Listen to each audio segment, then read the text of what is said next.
예, 인사 좀 드리고 시작하겠습니다. 안녕하십니까? 예.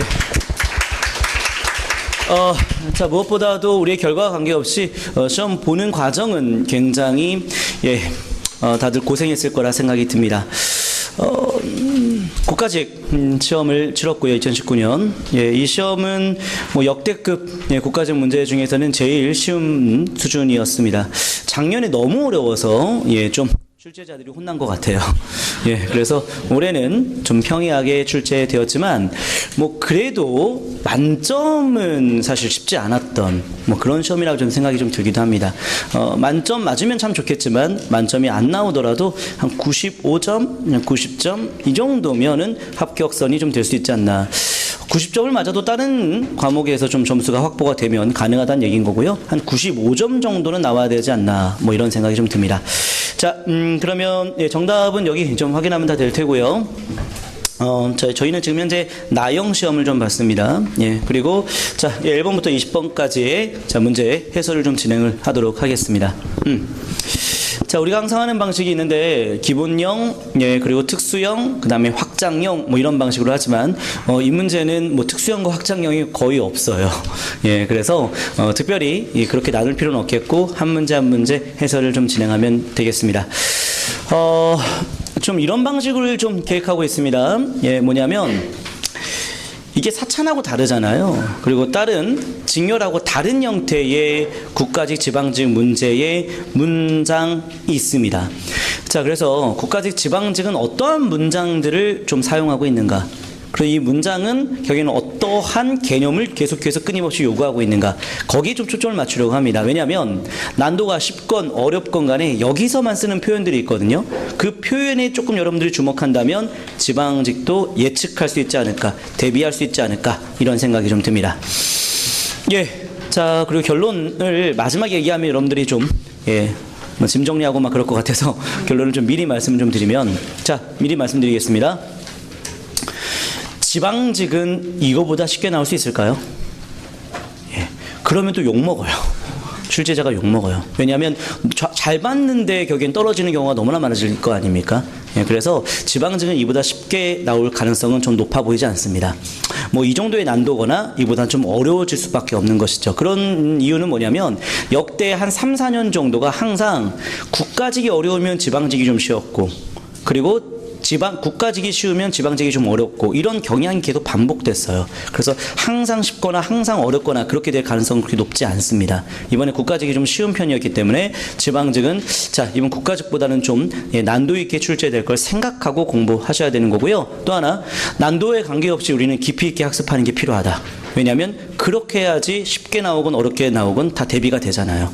그래서 국가직 이렇게 쉽게 나왔으니까 뭐 아주 평이하게 공부해도 되겠지라는 생각은 자, 이 수험생의 좀 그 태도가 좀 아닌 것 같다 생각이 좀 듭니다. 자, 어쨌든 우리가 국가직 대비하는 과정에서 공부했던 학습했던 그 많은 양에 비해서는 좀 너무나 평이하게 나와서 약간 허탈한 그런 사람들도 있을 수 있지만 그래도 국가직 대비하는 과정에서 했던 그 학습은 지방직에도 유효하다라고 생각하면서 그 학습했던 내용들을 계속해서 지방직까지 봤으면 좋겠다. 뭐 이런 생각 말씀 좀 드리고요. 자, 1번부터 확인하도록 하겠습니다. 자, 청동기 때 유적과 유물에 대한 내용인데요. 1번은 연천 정곡리 주먹도끼 출토. 자, 어떤 내용을 반영하고 있는 겁니까? 구석기 때의 바로 아슐리언계 주먹도끼 출토. 그 내용이 되겠습니다. 자, 하나 추가. 이거 구석기 전기, 중기, 후기 중에 어느 시대 때 유적지였죠? 시작. 전기로까지 볼 수 있겠죠? 조금 난도 있게 나온다면요. 자, 이렇게 했고, 또 하나 주먹도끼는 사냥도구라는 것도 체크할 수 있겠죠? 조리도구가 아니네요. 이렇게 하고. 이번엔 창원다우리는 문자를 적었던 부시 출토되었다. 자, 이거 부시 출토는 자, 결국에는 문자 사용의 흔적. 그래서 철기 시대에 반영하고 있는 거 맞죠? 중국과의 교류. 근데 여기 창원다우리에 또 발견된 거 뭐 있습니까? 뭐 오수전도 발견이 되고요. 또는 세용동검도 발견되고요. 등등등 확인할 수 있겠습니다. 3번에 강화 부근리에서 탁자식 고인돌 발견. 자, 청동기 시대 때 특징 맞고요. 자, 4번 서울 암사동에서 빗살무늬 토기. 자, 이거 신석기 때의 대표적인 유물이 되겠습니다. 유물 유적. 근데 아주 쉽게 나온 문제였죠. 지금 현재 그 문제에서는 청동기 때 유적 유물을 묻는 거라서 1번부터 4번에서 청동기 찾아내면 되는 것이기 때문에. 그런데 이거는 유적지 유물 묻는 문제가 가장 기본형 문제였지, 이런 형태로 앞으로도 반복될 걸 생각하면 절대 안 되겠습니다. 앞으로는요, 자, 이 유적지와 출토된 유물에 연결하는 문제들, 이런 게 더 저희 국가지 지방직에서는 많이 나올 거로 생각을 하고 학습을 해야 되겠습니다. 이건 지금 시대만 묻는 거였었죠. 그렇죠? 예. 자, 그렇게 학습을 좀 더 할 필요가 있다. 자, 그 말씀 좀 드리고요. 그 다음에 이제 2번 갑니다. 가는요, 연고가 있고요. 나는요, 무천이 있습니다. 자, 그래서, 예, 연고는 이제 부여가 되겠고요. 자, 무천은 이제 동의가 되는 건데요. 자, 오부와 계루부. 자, 이거는 고구려가 되겠고, 신지읍차는 사만이 되겠고, 소도도 사만 되죠. 자, 책화에 대한 얘기는 동의가 되겠습니다. 그렇죠. 자, 그런데 정답 그래서 4번, 예, 너무나 쉽게 나온 건데요. 그런데 이 문제는 아주 기본형 문제로 나왔고요. 근데 여러분도 아시겠지만, 자, 초기 국가 문제는 출제 빈도가 높은데 좀 생소한 선지, 생소한 개념들을 더 덧붙여서 물어볼 수 있기 때문에 이 정도의 학습으로 끝내시면 안 될 것 같다. 예, 말씀 좀 드리고요. 뭐 예를 들어서 요즘 많이 나오는 게 바로 편두라던가, 그렇죠? 예, 또 뭐가 있습니까? 뭐 사람이 죽으면 집을 헐었다, 뭐 이런 내용들. 예, 그리고 자, 사람이 죽으면 예, 소나무 이런 것들을 묻었다, 뭐 이런 내용들. 그렇죠? 자, 이런 것들까지 좀 알아둬야 되는 거죠. 편두는 사만이었고, 그 다음에 이제, 자, 사람이 죽으면 집을 헐었다. 이거는 이제 동해의 특징이었고요. 그 다음에, 자, 무덤 주위에다가 뭐 소나무, 잣나무 이런 것들 자, 심었다라고 하면 고구려에 해당되는 내용이잖아요. 뭐 이런 것까지. 알겠죠? 예, 그래서 아주 단순하게 나왔는데, 앞으로는 이렇게까지는 나올 가능성이 높진 않아 보이고요. 예, 그 다음에 3번 갑니다. 자, 3번은 이자겸 얘기하고 있고요. 자, 그래서 이자겸이 금사대를 수용을 요구하는 것이었고, 그래서 인종이 금사대 수용하게 되는 거잖아요. 그럼 인종 때에 묘척의 난도 확인할 수 있겠죠. 그래서 묘청의 건의사항 때문에 대하궁 짓고 칭제건헌했다. 정답 3번 되는 거고요. 1번에 도평이사사 중심으로 고려 말 충렬왕 때의 당시 도평이사사로 개편된 것. 2번에 성리학 수용과 주자갈의 보급. 성리학 수용된 건 이제 고려 말인데 공식적으로 얘기하면 충렬왕 때에 안양이 도입했죠. 충렬왕 때에 안양이 도입했고. 자, 그 다음에 이제, 예, 4번에 몽골 침략 대응하기 위해서 강화도읍. 이거는 이제 무신 집권기 중엔 최후 집권기라 볼 수 있겠죠. 이렇게. 예. 근데 잠깐만, 우리가 실제 시험장에서 문제 풀 때는 이렇게까지 자세하게 하지 마세요. 왜냐하면 시간을 관리를 해야 되기 때문에 바로 정답 나오면 바로 넘어가면 됩니다. 이건 너무나 쉬운 문제가 되기 때문에. 근데 제가 해설할 때는 그렇게 할 건 아니고, 우리가 지방직에 대한 대비를 해야 되기 때문에 조금 상세하게 살펴보면서 좀 예측해가면서 대비책을 마련해보자. 그런 차원이라 보시면 되겠습니다. 실제 시험 볼 때 막 이렇게 하나씩 어느 왕이지 막 쓰고 이렇게 하는 거 아니죠. 그렇죠? 예, 이런 거는 뭐 시간 투자하면 안 되는 문제잖아요. 자, 4번 갑니다. 자, 4번은 1919년, 나왔네요. 1919년의 역사. 근데 이제 19년을 묻는 게 아니라 그 이후에 일어난 사실로 옳지 않은 거니까 19년 이전 거를 묻는 거였었던 거잖아요. 그 문제는 아주 쉽게 나왔네요. 독립유군부가 1912년이니까 답은 3번 되는 거고, 1번에 암태도 도작제인은 1923년, 정우에서는 1926년, 조선 밀립대학 기성에는 20년대 초반인데 정확히 말하면 22년이라 볼 수 있겠습니다. 예, 답은 3번. 자, 이런 형태의 문제는 굉장히 다양한 방식으로 출제가 될 수가 있겠죠. 자, 근현대사 특히 연도 체크 문제, 네, 이런 문제였습니다.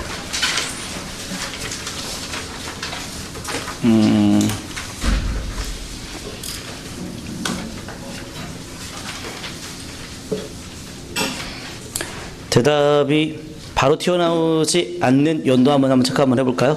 뭐가 있을까요? 조선사상범 보호관찰령. 이거 몇 년이에요? 1900 보호관찰령 36년이었고, 조선사상범 예방구금령 이건 1941년이었고, 사실 이런 게 나와줘야 되는 거예요. 이런 게 연도 문제로 나와줘야 되는 건데 지금 너무 쉽게 나온 거죠. 그렇죠? 그래서 근현대사 연도는 좀 세부적인 것, 그리고 지금까지 익숙하게 나오지 않은 것들에 초점을 좀 맞춰야 됩니다. 이건 너무나 쉽게 나왔던 거예요. 네. 자, 됐죠. 자, 그 다음에 이제 5번 가보도록 하겠습니다. 5번도 살짝 어려운 것 같았는데, 예, 근데 이제 아주 기본형 문제였어요. 자, 먼저 성상께서 세조의 뜻을 받들어서 이 법전을 만들었다. 6건에 된 법전, 6존으로 된 법전, 경국대전 편찬 완성, 성종되잖아요. 뭐 성종때 4번 국조의뢰이 되는 건데요. 1번에 동국병감은 문종 때 김종서가 고조선부터 고려 말까지의 역사서, 전쟁을 다뤘던 병서. 자, 이번에 동몽선습은 이거는 이제 16세기가 되겠습니다. 박세무가 만들었고요. 자, 삼강실도는 15세기 세종대왕이 되겠죠. 삼강실도 15세기 세종대왕 되겠고, 국조의뢰이가 성종 되겠습니다. 성종 때 신숙주, 정척 이런 사람들이 국조의뢰이를 주도하지 않았습니까? 이렇게. 근데 살짝 좀 추가가 볼게요. 자, 이 경국대전은 세조부터 시작해서 성종 때 완성된 거 맞죠? 세조부터 시작해서 성종 때 완성된 거 하나 더 있는데 그것까지 한번 추가해 볼까요? 뭐였죠? 시작. 역사서도 세조 때부터 시작해서 성종 때 완성했잖아요. 뭐였죠? 동국통감도 그랬죠? 동국통감도. 그런데 이 국조의뢰는 언제부터 시작한 걸까요? 이건 세종대왕 때부터 시작해서 성종 때 완성된 거예요. 사실 이렇게까지 물어봐야 진정한 국가식 문제인데 이거는 그냥 국조의뢰 편찬 시기를 묻는 문제여서 너무 기본형 문제였던 것 같습니다. 답은 4번. 자, 그 다음에 이제 6번. 6번 문제는 제가 해설지를 좀 자세히 만들어 봤는데요. 함정이 살짝 있었습니다. 뭐냐면 두 번째 줄에 관품의 높고 낮은 것은 논하지 않고 인품만 가지고 등급을 결정하였다. 뭐 인품만 반영된 건가? 이렇게 생각할 수가 있어요. 그렇죠?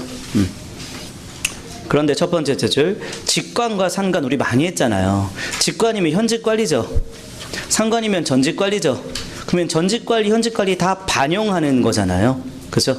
근데 여러분들, 자, 공신들에게, 개국 공신들에게 지급했던 역분전은 전직관리, 현직관리 이런 거 지급하는 겁니까? 전혀 관련이 없죠. 그냥 공신들한테 주는 거예요. 농공행상에 따라. 그러니까 역분전이 아닌 거예요. 그렇죠? 결국에 확실하게 맞는 것 정답으로 가지고 문제 해결력입니다. 이건 살짝. 그래서 전직관리, 현직관리한테 지급하는 건데 인품은 고려했지만 관품은 고려하지 않았다는 표현이지만 사실 관품은 실제적으로 고려했지만 여기서는 인품을 강조하는 표현이었던 것이에요. 그래서 이것은 시정전식과 답은 1번 되겠습니다. 자, 시정전식과가 경종 때 실시했던 이 시정전식과가 결국에는 사색 공복, 광종 때 있었던 사색 공복을 반영했잖아요. 그렇죠? 그래서 정답은 1번 되는 거고요. 자, 이번에 산관이 지급 대상에서 제외되었다. 자, 이것은 전직관리가 제외됐으니까 현직관리한테만 줬다는 얘기죠. 경정전식과가 되겠고요. 또 경정전식과는 또 이 거란 다 끝난 다음에, 전쟁 끝난 다음이니까 무반의 차별대우가 개선된 거 맞고요. 3번에 전직관료, 현직관리 다 경기도 지방을 할애해서 지급했던 거니까 이건 고려 말 때 공양왕 때 실시했던 과정법이 되는 거고요. 자, 4번이 역분전이 되는 거죠. 근데요, 이 문제가 저희가 안다는 건 아니었어요. 제가 이제 해설제도 좀 소개해놨는데, 한기출 문제에서 우리가 한 문제도 빠짐없이 다 모든 국가직 지방직 사복직 문제, 교행직 문제 다 풀어냈는데, 사복직 문제에 이 사료가 있었습니다. 그래서 해설지를 보시면, 경종 원년 봐봐요. 직관상관 각 품의 삐리리를 제정하였고, 관품의 높고 낮은 건 논하지 않고, 인품을 가지고 등급을 결정했다. 라는 표현이 있잖아요. 그래서 시정전식과에 대한 내용임을 확인할 수 있는 거였는데요. 자, 이건 조금 더 부가 설명을 좀 드리면 이런 겁니다. 조선 때에는 인품 반영합니까? 과전법? 직전법? 전혀 반영 안 하잖아요.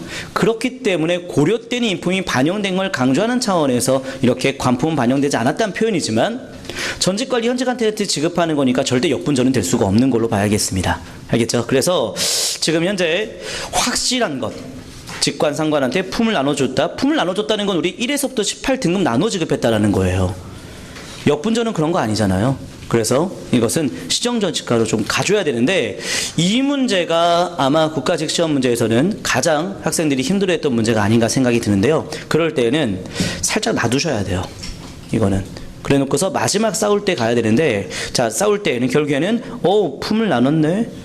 직관, 상관 좋네. 근데 인품만 있다? 그럼 역분전이냐? 아니면 시정전식과냐? 둘 중에 하나 가는 과정에서 자, 확실히 맞는 것, 확실히 옳은 것, 확실히 더 타당한 설명으로 가져야 되는 것이었죠. 그렇죠? 그리고 여러분들 그 역분전은 또 인품 반영했다는 표현이 아니라 공신들의 공로를 기준으로 지급했다라고 얘기하죠. 인품 반영됐다는 표현보단. 그렇죠? 예, 그래서 뭐 우리가 역분전을 인품을 반영해요 이런 표현을 쓰지 않아요. 개국 공신들에게 공로, 농공 행상에 따라서 지급했다 이렇게 보는 것이지 인품 반영된 게 역분전은 아닌 겁니다. 예, 그렇게 하셔야겠습니다. 예, 답은 1번 되겠습니다. 자, 이 문제를 통해서 우리가 조금 설명을 좀 드리고 싶은 게 하나 있다면 결국에는 기출에 나와 있는 사료가 정답만 확인할 게 아니라 기출에 대한 사료에 대한 분석 능력도 많이 필요하다는 생각을 좀 갖게 됩니다. 실제로 이게 처음 나온 문제가 아니라 사복지에 2016년 그대로 나왔던 문제였던 거잖아요. 근데 이제 문제에만 맞추는 게 중요한 게 아니라 거기에는 사료 분석도 같이 해내야 된다라는 생각을 좀 갖게 되는 문제가 되는 것 같습니다. 예. 자, 그래서 이런 식의 학습도 나쁘지 않아요. 사료에 자, 기출에 정답만 체크하는 게 중요한 게 아니라 그 기출을 다시 한번 꺼내서 그 기출에 있는 사료를 다시 한번 분석해 보는 것. 이것도 나쁜 방법은 아닌 것 같습니다. 예. 자, 아무튼 그렇게 해봤고요. 이제 7번 가보도록 하겠습니다. 예, 7번은 저희는 개인적으로 좀 기분 좋은 문제였습니다. 제가 막 노래까지 부르면서 막 불렀던 이러한 문제였는데 여러분들 예상 못했죠? 제가 이렇게 노래까지 막 부르면서 했던 그 문제가 이렇게 나올 줄 몰랐잖아요, 솔직히. 그쵸? 예. 다른 학생들은 이거 연도 암기 안 된 사람들은 좀 힘들 수 있어요. 근데 우리는 아주 쉽게 빠르게 풀지 않았을까 생각이 듭니다. 자, 시작. 황국중앙총상회 1898년. 아유, 고맙습니다. 아우, 형님. 아우, 고마워요. 나 밥을 한번 꼭 사줘야겠어. 예, 좋습니다. 자, 1898년으로 봐야 되니까, 그러니까, 자, 을미사변과 을사조약 사이가 될 수 있겠네요. 정답은 1번이고요. 신민회도 연다 체크해야죠. 1907년부터 11년까지니까, 백오인 사건으로 와야 된 건 11년이니까, 13도 창의군 서울지구작전 이유가 돼야겠습니다. 13도 창의군 서울지구작전은 1908년이었죠. 자, 나에서는, 자, 이 방공영 사건에 대한 내용인데, 이건 1889년이잖아요. 그러니까 을미사변, 자, 일어나기 전이 되겠고요. 자, 그 다음에 보안의 활동은요, 이건 1904년이죠. 예, 1904년이니까, 을사조약이 1905년이니까 그 전, 가로 봐야겠습니다. 예, 답은 1번. 예, 다음 문제. 자, 8번 문제. 뭐, 우리 많이 봤죠? 예, 흑수말갈이 당과 손잡는 내용이니까, 결국에는 당과 손잡는 흑수말갈 세력들을 쳤던, 바로 무왕이 되겠죠. 무왕이 되겠습니다. 자, 이렇게 되고 또 이 과정에서 자기의 동생을 보내기도 했는데 그 동생 대문예는 당에 투항했던 적도 있었던 거 알고 계시죠? 그래서 장문유 장군을 이제 보내게 된 거죠. 무왕 때 장문유. 정답은 4번. 자, 1번은 국호를 진국에서 발해로 바꿨다. 자, 이거는 발해. 바로 첫 번째 왕 대조영 되겠습니다. 고왕이라고 하죠. 자, 그 다음에 2번은 신라는 급찬 승정을 발해의 사신으로 보냈다. 이런 걸 잠깐 놔두셔야 돼요. 이런 걸. 이게 이제 바로 국가직 지방직의 선지의 특징이 됩니다. 처음 보잖아요. 그렇죠? 3번 대응, 이건 되죠? 인한, 대응, 건응 이렇게 되는 거죠. 대응이면 어느 왕입니까? 문왕이 되는 거죠. 그래서 이제 틀렸고 이제 2번 얘기를 좀 해봐야 되는데 저도 몰라요, 어느 왕인지. 저도 찾아본 거예요. 찾아보니까 9세기 헌덕왕 때더라고요. 예. 그리고 이제 자, 9세기 발해에서 정왕이라고 하는 왕이 있다는데 나 몰라 이런 거 나도. 그런데 이건 알잖아요. 이거 신라하고 소통한 거잖아요. 신라하고 교류한 거잖아요. 그러면 우리 8초, 8호, 9초 문선 인대가 건강하다 할 때 그 8세기 후반 바로 문왕이 되는 거죠. 문왕 이유가 되는 거잖아요. 그렇죠? 요 자료는 지금 무왕이니까 답이 안 되는 거죠. 이렇게 추론해서 가는 겁니다. 이거 다 알고 푸는 거 아니에요. 자, 이 문제 할만했죠? 정답은 쉽게 풀었죠? 그런데 선지에서 처음 보는 게 나온다 하더라도 당황하지 않는 것.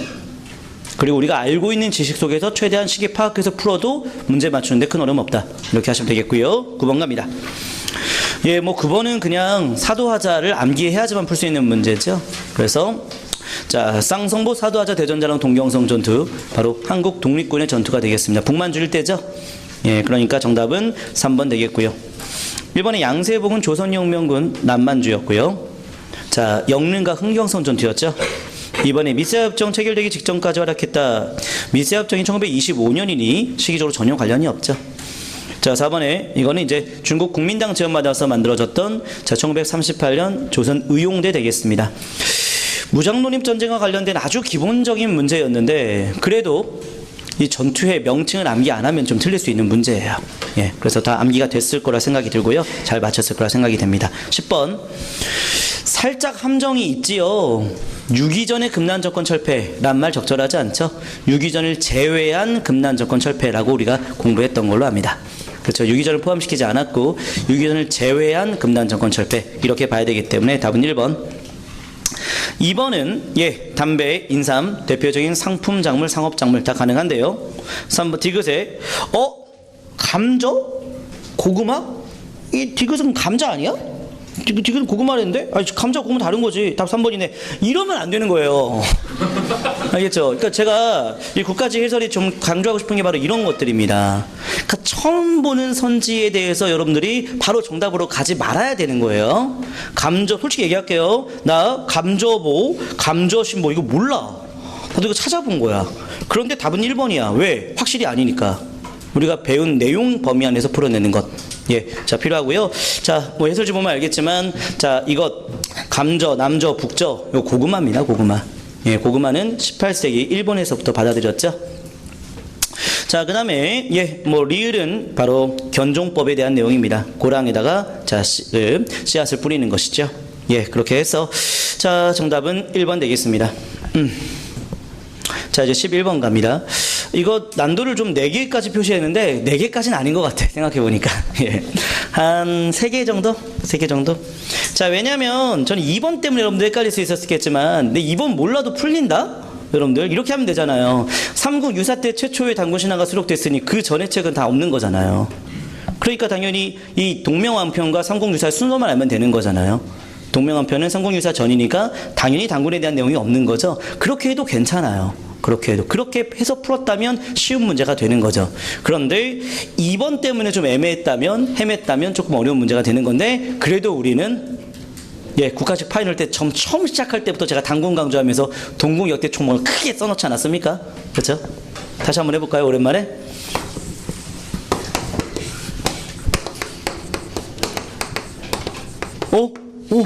자세히 보니까 당군을 시작으로 봤네요. 여기 당군 이거 써있네요. 이렇게 이거 했었죠?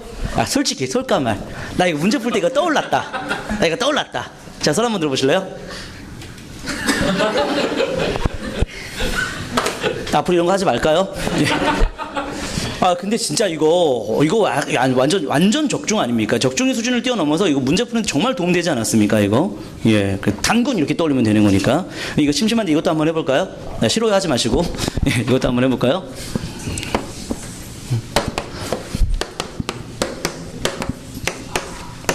이 책 있죠? 이 책 당군을 시작으로 봤어요? 안 봤어요? 봤죠? 당군이라고 써있잖아요. 그 다음에 기자를 인정했어요? 안 했어요? 인정했죠? 여기 써있으니까 기자. 그쵸? 사만을 정통으로 봤어요? 안 봤어요? 봤죠? 사만 정통으로 봤으니까. 다음엔 이게 나와라. 자, 이렇게 하면 되는 거 맞죠? 그래서 문제 푸는데 어렵지 않았을 겁니다. 동문이태 총목은 7급 선지였던 거예요. 7급 선지를 우리가 좀 학습했는데 이렇게 좀 9급에 응용되는 상황을 또 확인해 보게 되네요. 자, 그래서 종만족이 동국유대 총문이 당군 정통론을 밝혔고 그 당군 기자 사만으로 이어지는 역사를 밝혔던 건데 이게 바로 동사 과목에도 반영이 되는 것이었죠. 이렇게 하면 되겠고요. 1번 되시죠? 제왕기도 당연히 있고요. 근데 4번은 솔직히 뭐 이거는 저도 좀 확인해 봤어야 되는 내용입니다. 뭐 다 다룰 수는 없는 내용이었는데 근데 어쨌든 기미독립선언서에 조선건국 4252년으로 표기했던 것은 결국에는 당군을 우리 역사의 시작으로 본 거죠. 그렇죠? 그래서 답은 3번으로 보면 되겠습니다. 그래요. 이거 제가 사과 4개를 표시했는데 4개까지는 아니고 한 3개 정도는 되는 것 같아요. 2개로 할까요? 근데 아무튼 그렇게 어려운 문제는 아니었어요. 왜냐하면 삼국유사 전의 동명한편이라는 걸 체크하면 다 풀 수 있는 문제니까. 자, 이제 12번 갑니다. 뭐 역사서 문제를 계속 내나? 자, 이거는 기출로도 나왔던 거죠. 삼국의 시조가 기이하게 태어났다. 그래서 삼국유사의 기이편에 나온 내용이죠. 삼국유사니까 답 2번으로 바로 갈 수 있네요. 1번은 해동고승전이죠. 그렇죠. 고승전에 대한 내용이니까. 3번은 고조선부터 고려말까지의 역사. 이거는 당군부터 고려말까지 최초의 통사 바로 성종대 동국 통감되는 거죠. 자, 유교적 사관에 입각한 기전체 바로 삼국사기 되는 것입니다. 자, 그래서 정답 2번 되는데 근데 여러분들 이런 경향은 좀 파악해야 돼. 이거 문제 어렵진 않았잖아요. 근데 12번도 그렇고요. 11번도 그렇고요.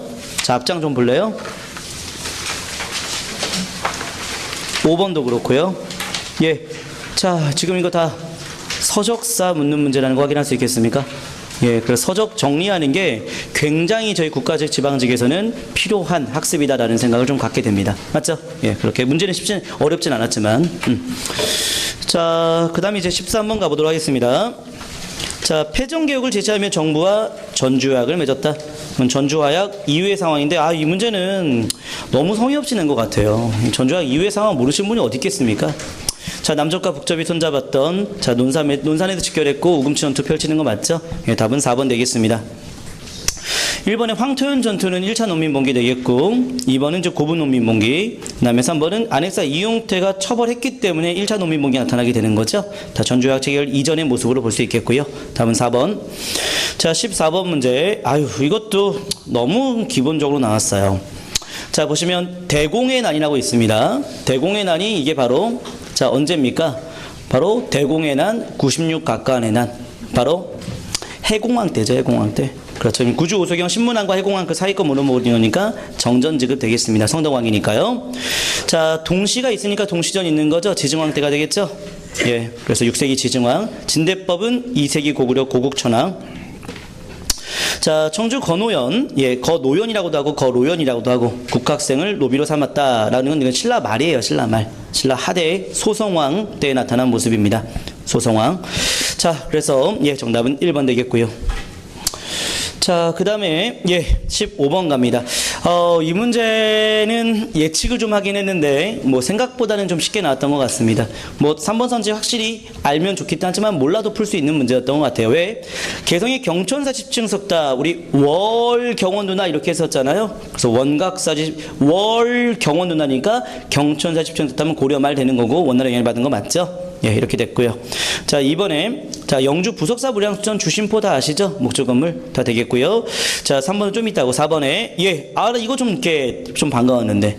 우리 법화금 이렇게 기억했죠? 17세기 양반 지주의 성장, 법주사 팔상전, 그 다음에 화엄사 각항전, 그 다음에 이제 금산사 미륵전, 그래서 법화금 이렇게 기억했던 것 같은데 17세기 양반 지주의 성장에 따른 다층 통층 구조였었던 거잖아요. 그래서 다층 건물이고 내부가 하나로 통하는 다층 통층 구조 가능합니다.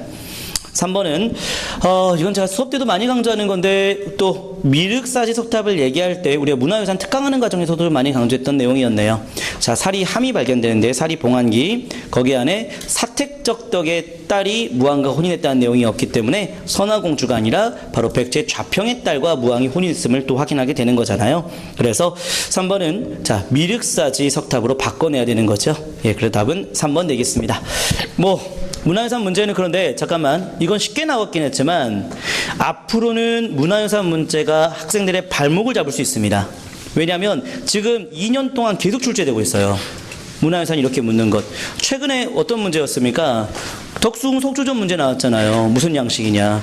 이런 문제가 나왔기 때문에 앞으로도 문화유산 문제가 학생들이 제일 힘들어하는 파트가 될 수 있다라고 볼 수 있기 때문에 꼼꼼한 정리가 필요하다. 이렇게 얘기하고요. 자, 이제 16번 갑니다.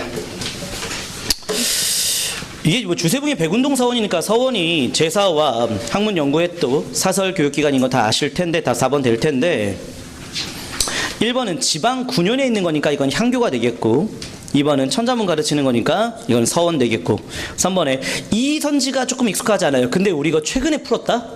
이거? 우리 현장에서 풀었죠. 이거 무슨 징열이었어요? 근데 혹시 이거 기억이 안 나요.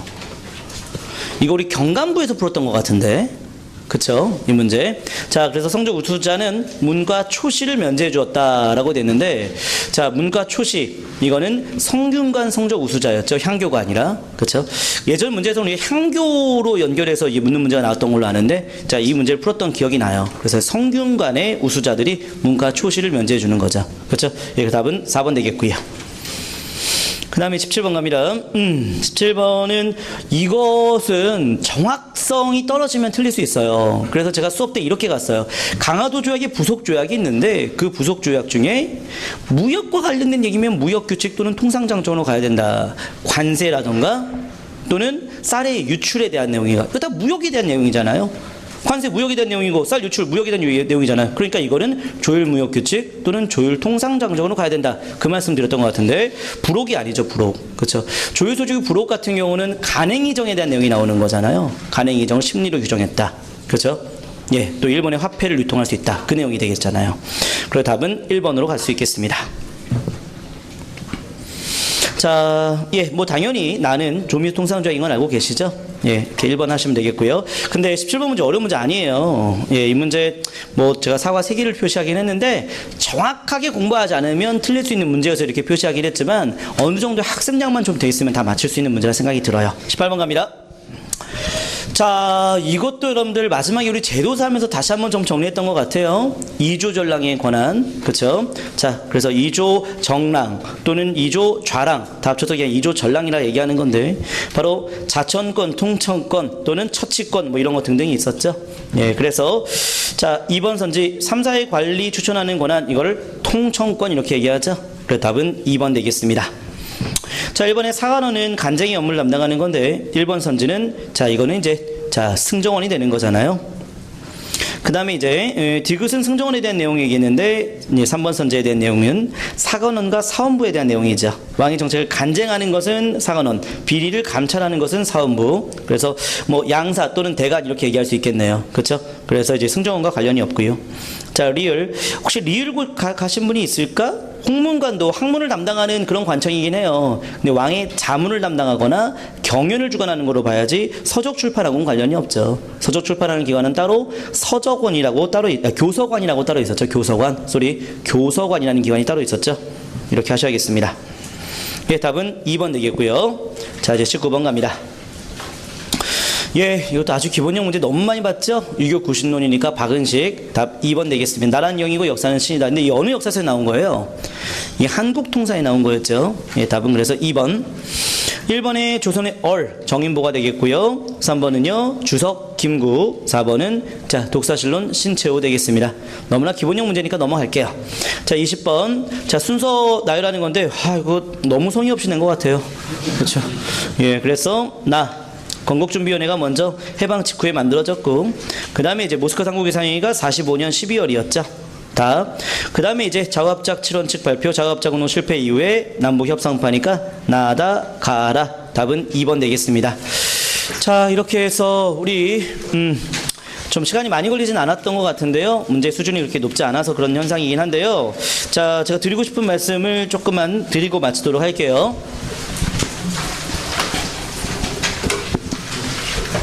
문제 쉬웠습니다. 쉬웠지만 경향성을 조금 잡아낼 수 있습니다.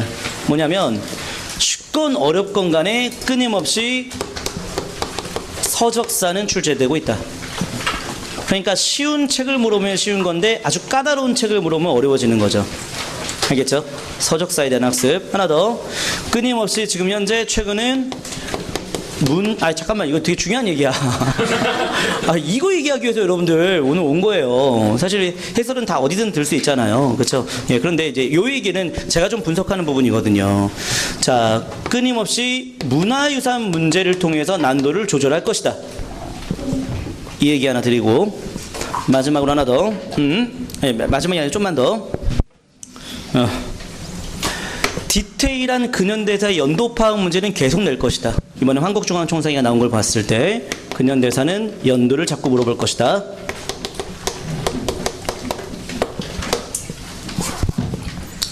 자, 그리고 이번에 전식과가 좀 난도가 있는 문제였던 걸 봤을 때 경제사는 용어와 특징 비교하는 것을 정확하게 할 필요가 있겠다. 자, 그렇죠? 예. 그래서 관품은 무엇이며, 그죠? 전지는 무엇이고, 시지는 무엇이고, 인품은 무엇이고, 과전은 무엇이고, 용어에 대한 정확한 이해를 바탕으로 자, 개념을 잘 비교할 수 있어야겠다. 알겠죠? 자, 그리고요. 예, 뭐 이 정도 하면 되겠습니다. 이렇게. 그래서 이제 문제는 쉽게 나왔지만 어쨌든 경향성은 이렇게 좀 파악이 되겠습니다. 그 지방직이 난도가 어려워지면 여기서 어려워질 거예요. 예. 그러니까 여러분들이 지금까지 공부했던 것을 버리면 안 되고 공부했던 것들을 바탕으로 좀 더 쉽게 나올 거로 생각하면 안 되는 것이고요. 그렇죠? 할 수 있는 건 다 한 상태에서 자, 난도는 시험장에서 경험해야 되는 것이죠. 그렇죠? 그래서 난도를 절대 예측하지 마라. 우리는 할 수 있는 거 다 한 상태에서 시험장 가야 한다. 알겠죠? 그래야 훨씬 후회가 없다. 예, 이 말씀 좀 드리고 싶습니다. 자, 자, 그래서 이런 방식의 학습을 여러분들 지방직까지 가져갈 거라 믿고요. 예, 지방직에서 더 좋은 결과로 여러분들이 원하는 공무원 꼭 됐으면 좋겠네요. 예, 여기까지 하겠습니다. 수고하셨습니다.